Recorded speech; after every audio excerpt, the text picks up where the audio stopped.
Hello, premium subscribers, and welcome to the weekly Dorsey report. Hope you guys are having a great 3-day weekend and you're ready to get right into the thick of things. This is part two. Looks like we have Tom McClellan saying he is or was expecting a significant low last week during all that craziness. In fact, his key trigger was to have a down close below 0.6% last Thursday, and he would go all out bullish. So that's pretty big from Mr. McClellan, because he's not very an all-in kind of guy unless he means it.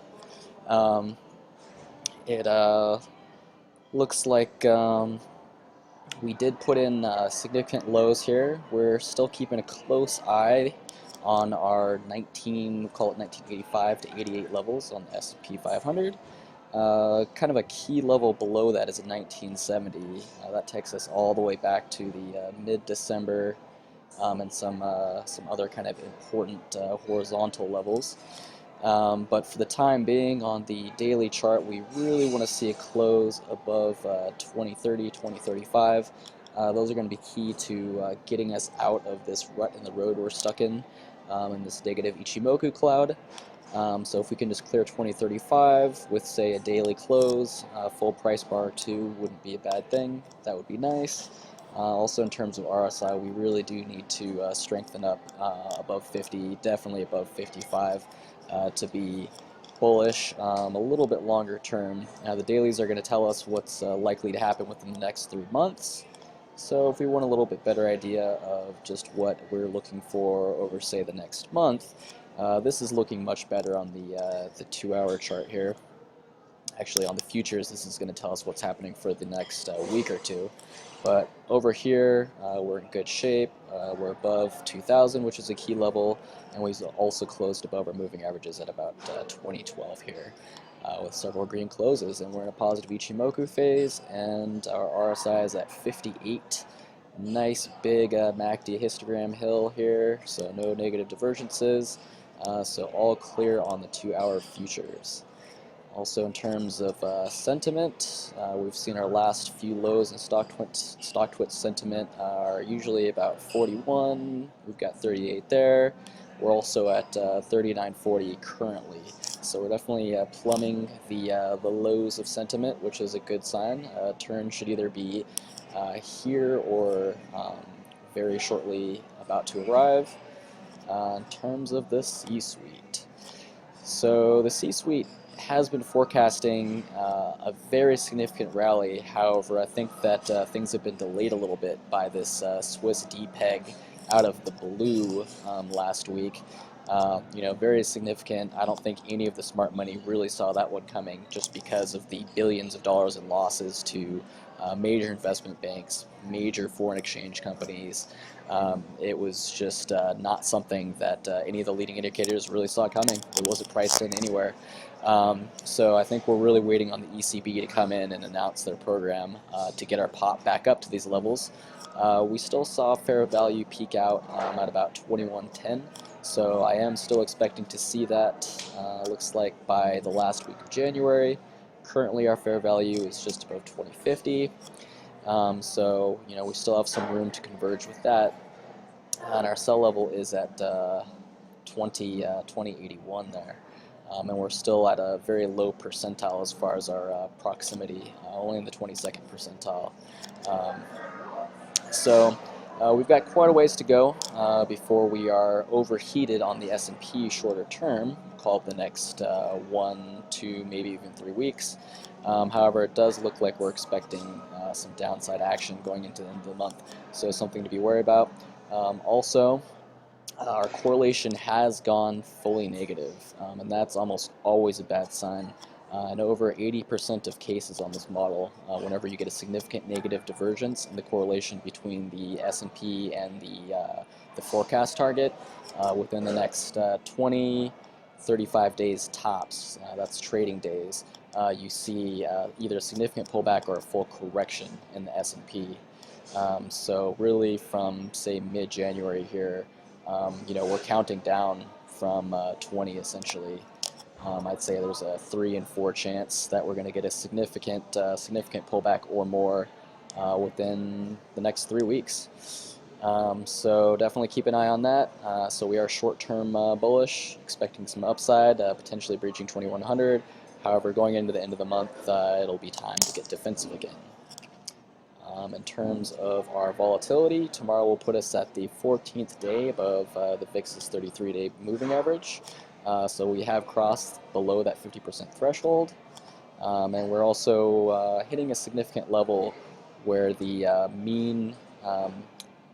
the earliest peak has already crossed the mean days above once we get into this probability environment, if you will. So basically at this point, there's sort of an exponential decrease in the probability of continuing this above trend volatility run. And we did see our peak quite a few days ago, so it's really only a matter of time before the VIX gets smashed back down. Looking ahead to the month of February, it actually is a lower volatility month. It's got some of the longer below trend VIX runs, which means bullish for equities. So we'll see. It might just be a hiccup there in the last week of January and the first week of February, but we'll just wait and see what the price action tells us. Some of you may have noticed the new TSP tab over the last few weeks. And this is basically our cream of the crop, top 20 thrift savings program investors and their allocations and their equivalent of 401k. This is basically their cash equivalent, although it's actually in U.S. Treasuries and bonds of 10-year or longer duration. And there's basically corporate bonds, large caps, S&P 500, small caps, Russell 2000, and the EFA, so global large caps.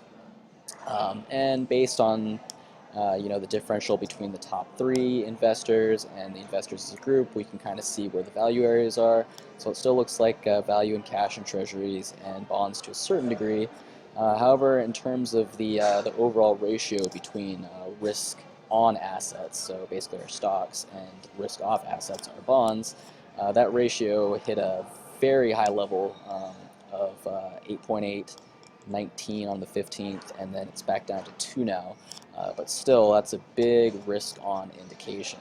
So even though these guys are still preferring treasuries and cash, the field is still fairly close. This data set only gets better over time as their performance basically they prove themselves. So for the time being, it's a little bit more important to keep an eye on this risk ratio, and that's flashing buy signals for risk. Also, the bond allocation has been very extreme, which is usually a good positive bullish sign for equities.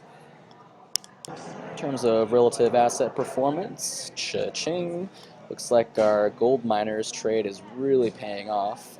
These guys just keep on cruising, although look at that 1-month performance of 30%. We're just so far above the moving averages, I would expect to see some kind of a consolidation here. So not super bullish on the short term until GDX pulls back a little bit. Real estate also very hot. China hot. XLU has been a great trade since December. And gold. That was also a pick back in the earlier part of December. So those are all looking very good. Also, emerging markets are starting to stabilize and moving up a little bit. So we'll see. The relative strength is still not quite high enough to be something we want to go long quite yet.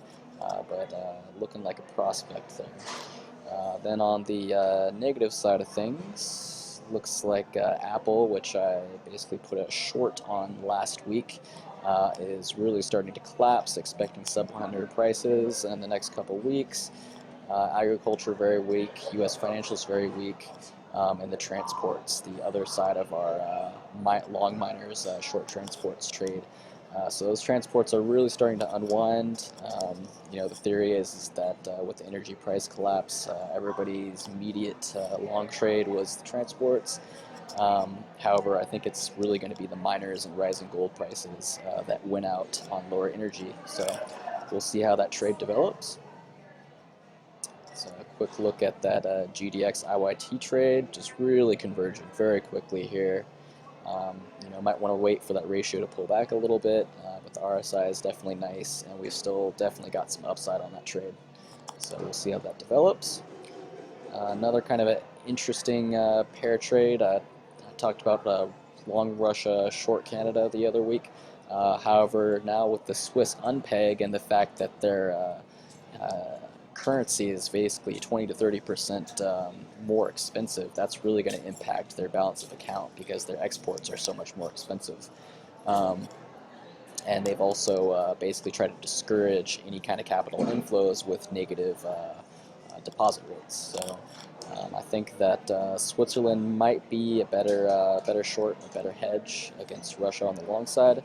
We're already seeing this ratio really start to break out nicely, and the RSI is just cruising. Big spike above our 50-55 threshold, currently at 57, and headed for the sky. So take a look at that one. And we're going to wrap up with how do you pick a stock? What are some good criteria? I've got a nice screener that implements a lot of these criteria on my website. Just click through on the top S&P 500 value. It'll give you a screener with a lot of these conditions. However, none of these stocks right now are actually fulfilling all of the conditions. In fact, Intel's probably the closest, but it doesn't quite get them all. And these conditions are you want to see either no dividend or a high or relatively high dividend that's usually higher than the 10-year U.S. Treasury yield. You want to see a short ratio of greater than 2, which Intel does have. That means that there's plenty of shorts in there, so it sets you up for a short squeeze and lets you know that people aren't too bullish on that stock.